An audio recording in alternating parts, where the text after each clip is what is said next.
Where'd you get this uniform, huh? Looks pretty new for someone pumping gas in Killeen. It's mine, officer.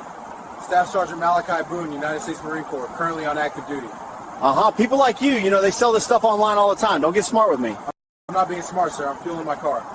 Don't move. Hands back. Okay. Keep your face forward. I'm complying, sir. I'm not resisting. Yeah, we'll see. That. Wrists together. Okay. Good.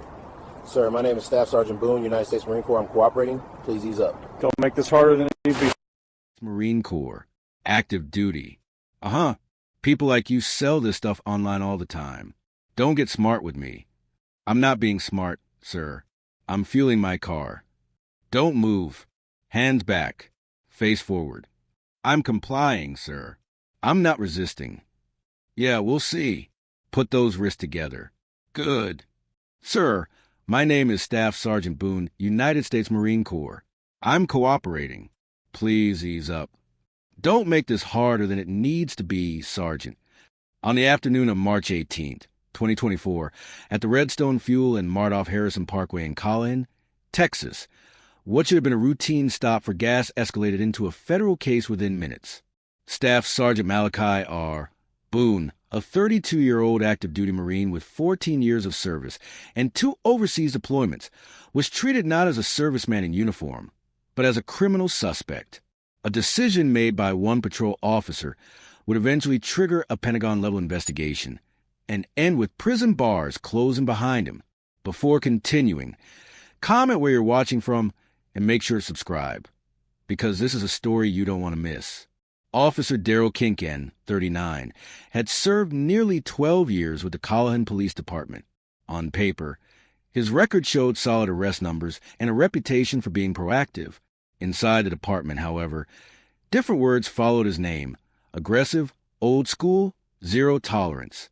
In the community, particularly among black residents near the base, the description was simpler: biased. Kinken had accumulated multiple informal complaints over the years. Traffic stops that turned into searches without cause, a confrontational tone, a tendency to escalate minor encounters. None had ever stuck long enough to end his career, but the pattern was well known. Younger officers joked that if dispatch sent Kinken to a suspicious person call involving a black subject, it was going to turn into a situation, whether it needed to or not. That afternoon, Kinken sat in his patrol car crossing the Redstone station, finishing a report as vehicles moved in and out. The area sat just outside the main routes leading to Fort Cavazos, and service members in uniform stopped there regularly. Normally, it was unremarkable. Then he noticed a dark sedan pull in near Pump 4. The driver stepped out wearing Marine camouflage utilities. Kinken leaned forward, eyes narrowing. From a distance, he could see the name tape and chevrons. To most people in Collin, a Marine in uniform meant respect. To Kinken, it meant suspicion. "Dispatch," he said into the radio. "I'm going to check out a black male at Redstone. Looks military. I want to verify." There was no call, no complaint, no report, just his decision. As Kinken pulled into the lot, Staff Sergeant Boone stood beside his car with the fuel nozzle in hand. He had just left an administrative appointment and was heading back to base.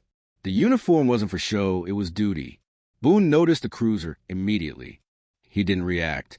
He had nothing to hide. The cruiser stopped behind him. A door opened.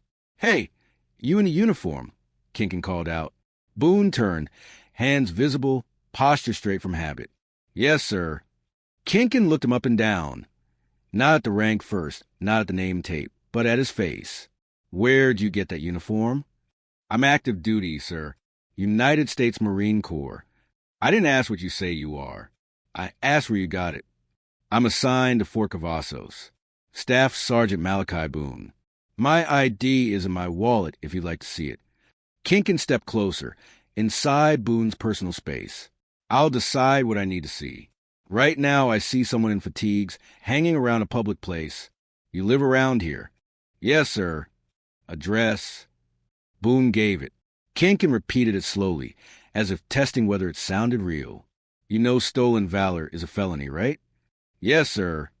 "Because we've had people fake uniforms before, claim military to get respect, get benefits they didn't earn." "Sir, I'm just getting gas." Kinken glanced at the car, then back at Boone.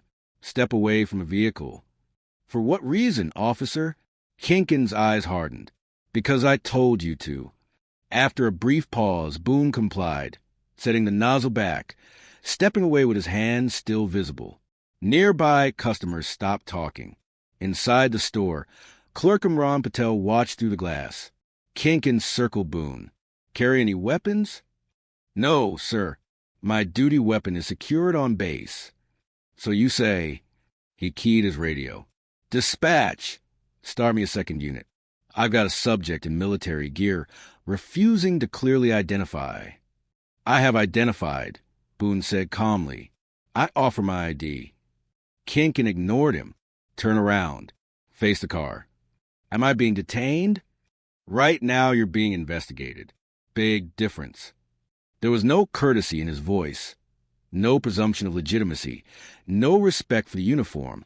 Only suspicion, layered with something harder to ignore. Boone turned as instructed. Across the lot, Tasha Rowland raised her phone and began recording. Hand where I can see them. No sudden moves. Officer, I've done nothing wrong. We'll see about that. Kinkin stepped close enough that Boone could feel his breath. Interlace your fingers behind your head. Boone complied. Slow, deliberate, controlled. The pump clicked off. Kinkin grabbed Boone's wrist and yanked it down. Officer, Boone said evenly, am I under arrest? You're being detained until I figure out who you really are. I've been cooperative. My military ID is in my right front pocket. Kinkin ignored him and snapped the cuffs on. Why are you cuffing him? Tasha called out. He didn't do anything. Mind your business. You didn't even check his ID yet. Kinkin turned back to Boone. You people always have an answer, don't you? Boone stiffened, but said nothing. Dispatch crackled over the radio moments later. Unit 214. Subject is active duty. Staff Sergeant Malachi Boone, assigned to Fort Cavazos. No wants. No warrants.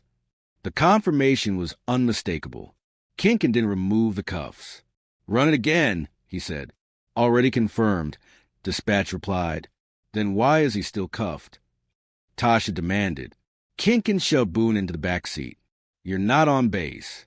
Out here, I'm in charge. Minutes later, a supervisor arrived. Why is he in cuffs? Sergeant Ronan Whitaker asked. Uncooperative, Kinkin said. I complied with every order, Boone said from the car. I was cuffed after identifying myself. Whitaker looked at the phones recording the scene. Uncuff him. Reluctantly, Kinkin did. Boone stepped out, straightened his uniform, and met Whitaker's eyes. I will be filing a formal complaint. That's your right. By the time Boone drove away, the video was already spreading. Within weeks, federal investigators stepped in.